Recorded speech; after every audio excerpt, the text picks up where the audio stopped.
निलंगा नगर परिषद चुनाव 2025 में इस समय एक नाम सबसे अधिक चर्चा में है। जी हां, निलंगा नगर परिषद के पूर्व नगराध्यक्ष और कांग्रेस के वरिष्ठ नेता हमीद शेख। जैसे जैसे मतदान की तारीख नजदीक आ रही है, वैसे वैसे निलंगा शहर में हमीद शेख के पक्ष में जन समर्थन और विश्वास लगातार मजबूत होता जा रहा है। जी हाँ, मतदान 20 दिसंबर को होगा, जबकि 21 दिसंबर को नतीजे घोषित किए जाएंगे। गौरतलब है कि पहले चुनाव 2 दिसंबर को होने थे और 3 दिसंबर को परिणाम आने वाले थे, लेकिन कुछ तकनीकी और आपत्तिजनक कारणों से चुनाव रद्द कर दिए गए। इसके बाद नागपुर हाईकोर्ट के निर्देश पर दोबारा चुनाव की तारीख 20 दिसंबर तय की गई है। इसके बाद से निलंगा में राजनीतिक हलचल तेज हो गई है और प्रचार अभियान ने पूरी रफ्तार पकड़ ली। हमीद शेख पहले भी निलंगा नगर परिषद के नगराध्यक्ष रह चुके हैं। अपने कार्यकाल के दौरान उन्होंने विकास कार्यों, बुनियादी सुविधाओं और आम जनता की समस्याओं के समाधान को सर्वोच्च प्राथमिकता दी। गरीबों, जरूरतमंदों और मजलूमों की मदद करना उनकी राजनीति नहीं बल्कि उनकी पहचान रही है। जन विश्वास की तस्वीर उस समय और स्पष्ट हुई जब केपी न्यूज के संवाददाता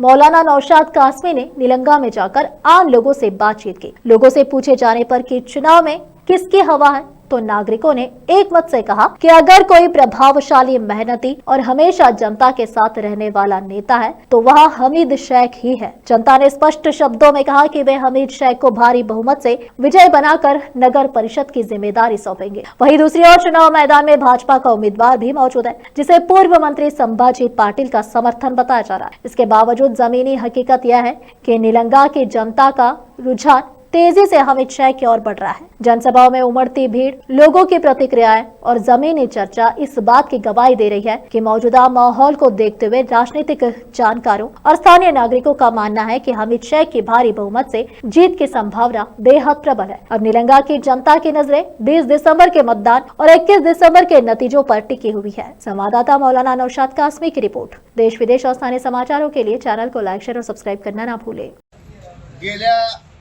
4 दिवसापासून अचानक निलंग्याची नगरपालिका जागी झाली आहे।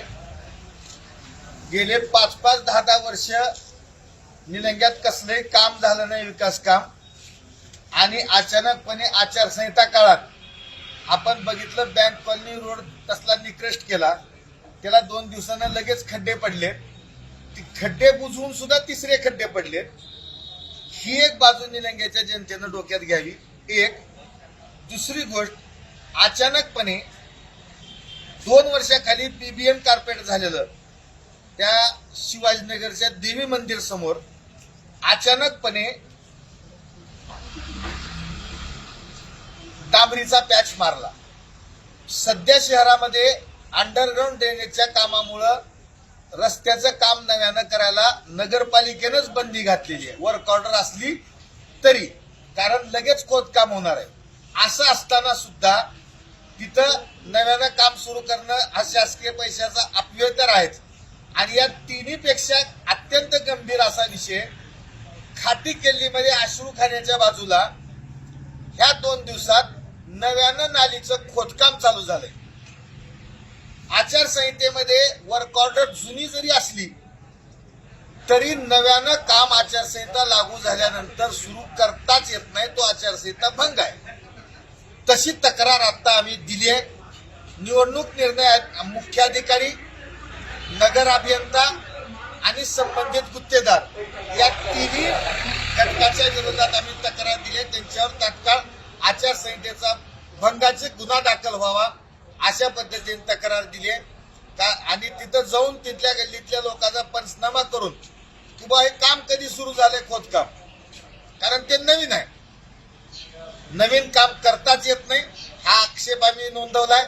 आणि जुनं काम असलं तरी शिवाजीनगरच्या जगदंबा मंदिरासमोरलं जे काम आहे ते शहरामध्ये अंडरग्राउंड ड्रेनेजमुळे बंदी असताना रस्त्याच्या कामाला काम सुरू का केलं, आणि उद्या ते अंडरग्राउंड ड्रेनेज मधून फोडलं जाणार।